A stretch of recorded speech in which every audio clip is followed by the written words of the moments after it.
Hello, my name is Paige, not Paige, and I love Tootsie Rolls. Muy bueno. There's something about that song that just make you wanna get up and bust a move.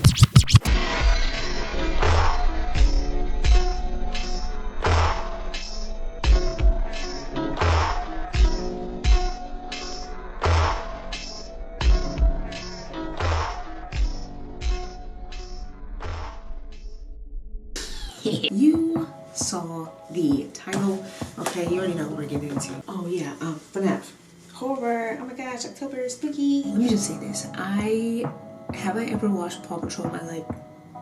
No. What's tragic though, I know the what's it called? The theme song. Paw Patrol, always on the ball. Paw Patrol.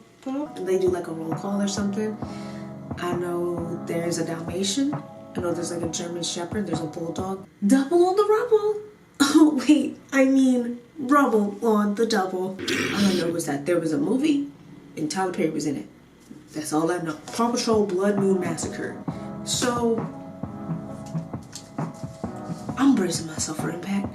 I know it's about to be crazy. How crazy? I don't know. Will it be as crazy as the other things we've read before? We don't know. We've read some pretty weird stuff, some pretty scary stuff, some pretty traumatizing stuff, so we don't know. And I won't know until I read it, so I'm gonna read it. It is a Paw Patrol Blood Moon Massacre. Why is Paw in capital letters? Maybe it stands for something, I don't know.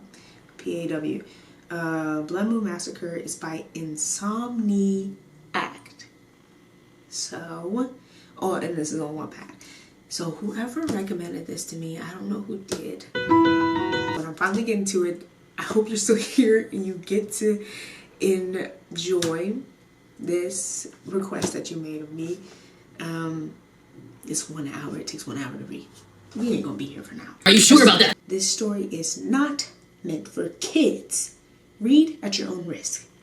Those who gaze upon the moon as I pass shall soon find that night to be their last. Ooh, based on the episode Pups and the Ghost Pirate. Fair warning, there will be death and bloodshed within the story. Okay.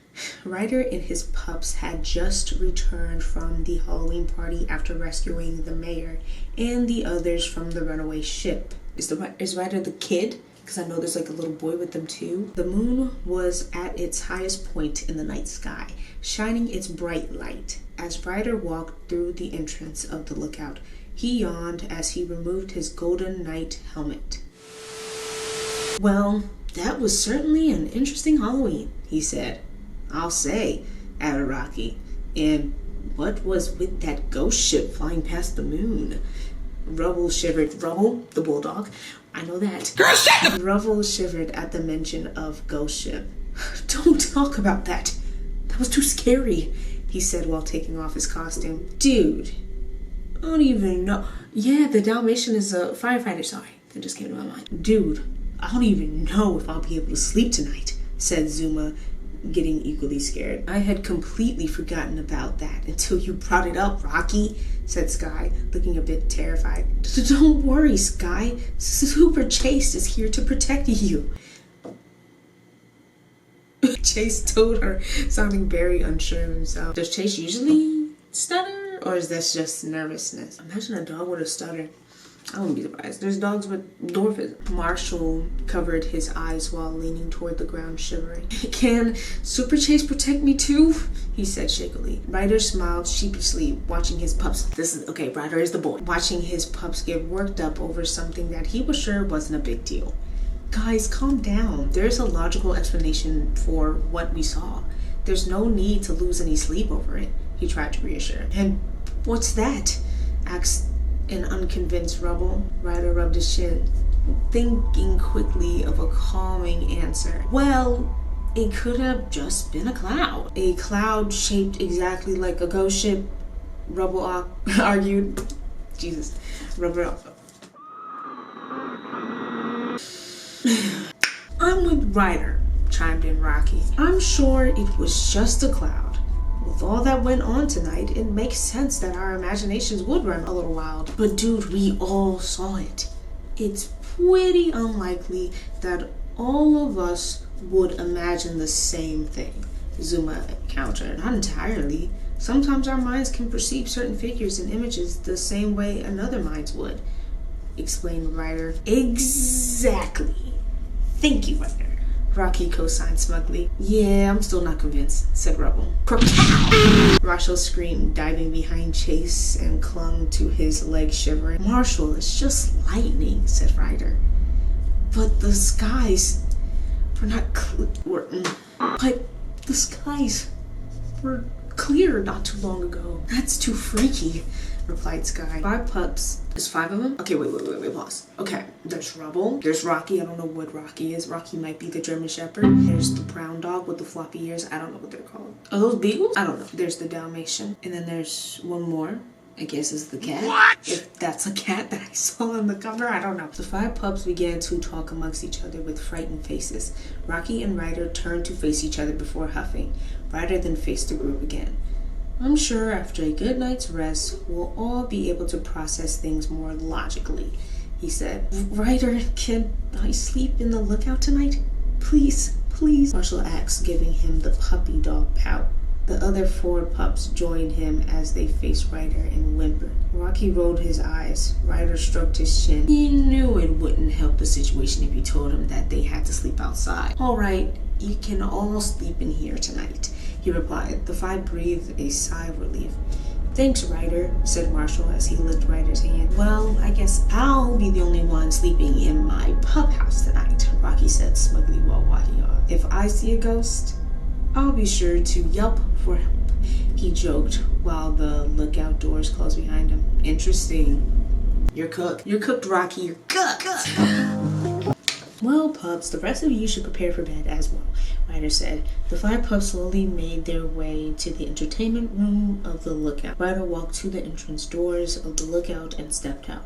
He looked to the sky and noticed that many clouds were starting to gather and that the moon had a rather eerie red tint to it. I don't recall the weather forecast mentioning a storm for tonight, he thought to himself before returning into the lookout. Aren't these dogs babies? I feel like they're talking a little bit advanced for puppies. I mean, like, puppies can talk. Rocky was inside of his closed pup house preparing to lie down. His costume was messily placed on the floor. He turned on a little night light before sitting on the floor and getting lost in his thoughts. As much as he didn't want to admit it, the other pups' counter-arguments on what they all saw had really gotten to him. He wanted to be brave and believe that it was all their imagination, but something kept tugging at the back of his mind, telling him otherwise. He felt lonely and secluded, locked inside of his pup house. He wanted to join the others, but after making fun of them while trying to cover his own fear, he simply didn't have the nerve to face them. Ryder's right, he said to himself. Maybe all we need is a good night's rest. He turned off the main light, leaving only the night light on. Within minutes, he drifted off to sleep. Mayor Goodway was finishing off the last of some Halloween candy while sitting in her recliner watching TV with a frightened expression.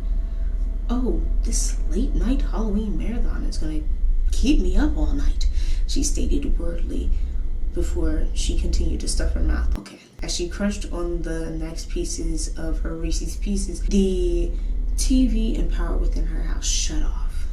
Mayor Goodway jumped with eyes darting back and forth across the room. Have you ever, like everybody's experienced a powder?